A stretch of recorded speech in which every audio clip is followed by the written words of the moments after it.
दोस्तों, तृणमूल कांग्रेस ने कहा है कि फाल्टा सीट के उम्मीदवार जहांगीर खान का चुनाव मैदान से हटने का कदम उनका पर्सनल फैसला है, व्यक्तिगत फैसला है, न कि पार्टी का। दोस्तों, आप देख रहे हैं कि तृणमूल कांग्रेस पार्टी की हिम्मत नहीं है, हैसियत नहीं है जहांगीर खान के खिलाफ एक बयान देने की। बड़ी बेचारगी में दिया हुआ बयान है, उनका व्यक्तिगत फैसला है। और कोई पार्टी होती तो कारण बताओ नोटिस देती, अनुशासनात्मक कार्यवाही करती, लेकिन इन्होंने कह दिया वो उनका व्यक्तिगत फैसला है। टीएमसी ने अपने एक्स हैंडल पर कहा कि 4 मई को चुनाव परिणाम घोषित होने के बाद से अकेले फाल्टा में हमारे 100 से अधिक पार्टी कार्यकर्ताओं को गिरफ्तार किया जा चुका है। गुंडागर्दी करोगे तो गिरफ्तार नहीं होंगे क्या? और अब क्या समझ लिया, ममता बनर्जी की सरकार है पहले जैसी?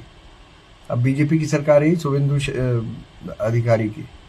गुंडागर्दी करोगे तो जेल के अंदर होगे, पिटाई होगी अलग। तो गुंडागर्दी तुम करोगे और गिरफ्तार कोई और होगा।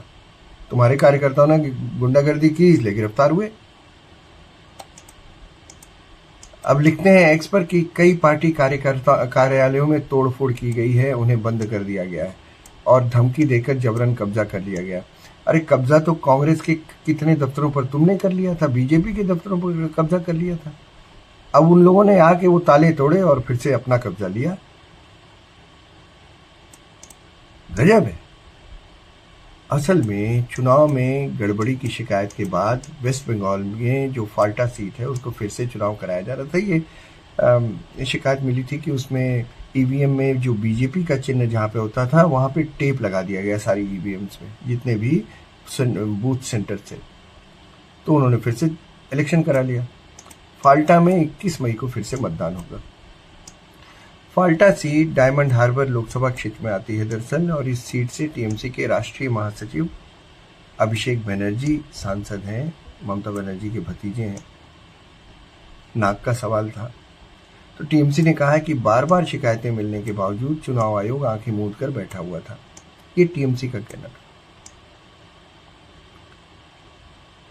भाई, आपके लोगों ने ईवीएम्स पर बीजेपी के चुनाव चिन्ह के आगे टेप लगा दिया, लगभग सारे सेंटर पे ऐसा किया। तो क्या पुनर्मतदान नहीं कराना चाहिए? तो क्या कब्जा कर लेंगे आप? मतलब क्या आपने सोचा ये पुराना वक्त है? अब दोस्तों, बीजेपी के खिलाफ टीएमसी ने एक स्टैंड दिया कि बीजेपी के खिलाफ हमारी लड़ाई जारी रहेगी। ये स्टैंड सिर्फ ये स्टेटमेंट ये बताने के लिए है कि हम भी हैं, अभी ख़त्म नहीं हुए हैं। अगर नहीं करेंगे टीएमसी वाले इस तरह की स्टेटमेंट, अभी आप देखिएगा हर दिन इस तरह के स्टेटमेंट आए, हम डरे नहीं हैं, हम ख़त्म नहीं हुए हैं, हम आगे जीतेंगे, ऐसा वैसा। इसका मतलब सिर्फ ये है कि पार्टी टूट न जाए, पार्टी के लोग कहीं बीजेपी में न शामिल हो जाए। तो टीएमसी ने कहा कि इतने दबाव के बावजूद हमारे कार्यकर्ता डटे हुए हैं। अरे भाई, तो जहांगीर खान ने क्यों ले लिया वापस उम्मीदवारी? लड़ते क्यों नहीं लड़ रहे? और टीएमसी का कहना, हमारे तो कार्यकर्ता डटे हुए हैं और बीजेपी द्वारा एजेंसियों और प्रशासन के जरिए फैलाई जा रही धमकियों का लगातार विरोध कर रहे हैं। एजेंसियों का, स्टेट गवर्नमेंट की एजेंसियों का, पुलिस का इस्तेमाल तो आपने किया 15 साल। क्राइम भी ठेके पर होता हो जिस स्टेट में, जिस राज्य में, उसका क्या कीजिएगा? तो वहां तो आपकी सरकार कर रही थी, अभी तक ठेके पर क्राइम कर रही थी। आप धमकियों का विरोध करेंगे? आप तो खुद धमकी देने वाले लोग थे। अब टीएमसी का कहना है कि कुछ लोग दबाव के आगे झुक गए और चुनाव मैदान से हट गए। कितना फूल जैसा कमेंट है। कुछ लोग चुनाव मैदान से हट गए क्योंकि वो दबाव के आगे झुक गए।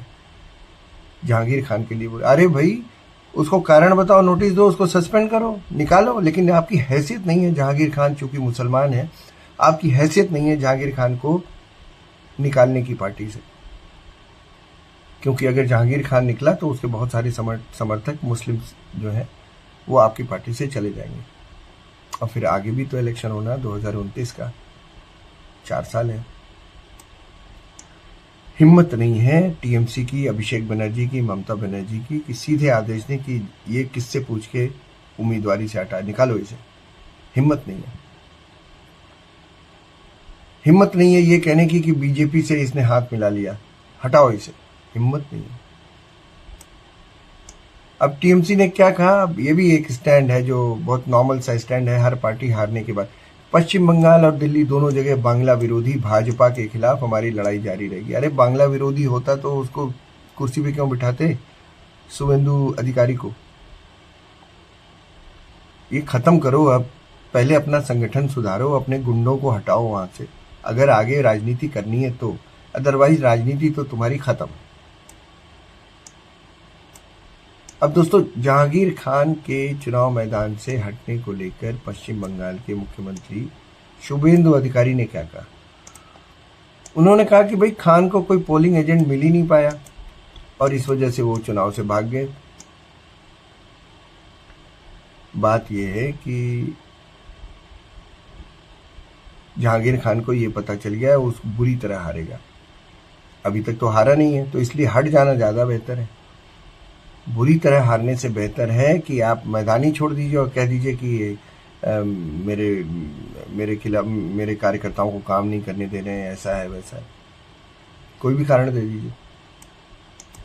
अरे भाई लड़के हार के तब कहते ये तब तो समझ में आता, लेकिन लड़ने को ही तैयार नहीं।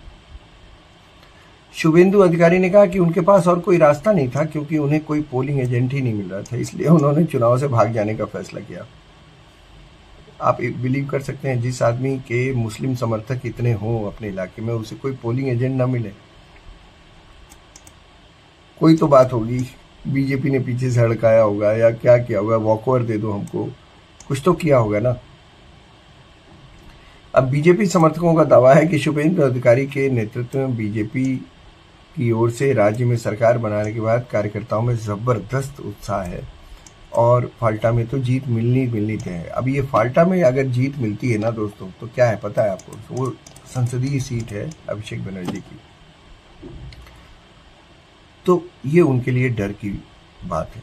इसीलिए आपको याद होगा अमित मालवीय ने एक बार जब कहा था कि फेल्योर है ये डायमंड हार्बर सीट का, जहाँ से अभिषेक बनर्जी सांसद हैं, तो उन्होंने बड़े तीखे अंदाज में कहा था कि अपने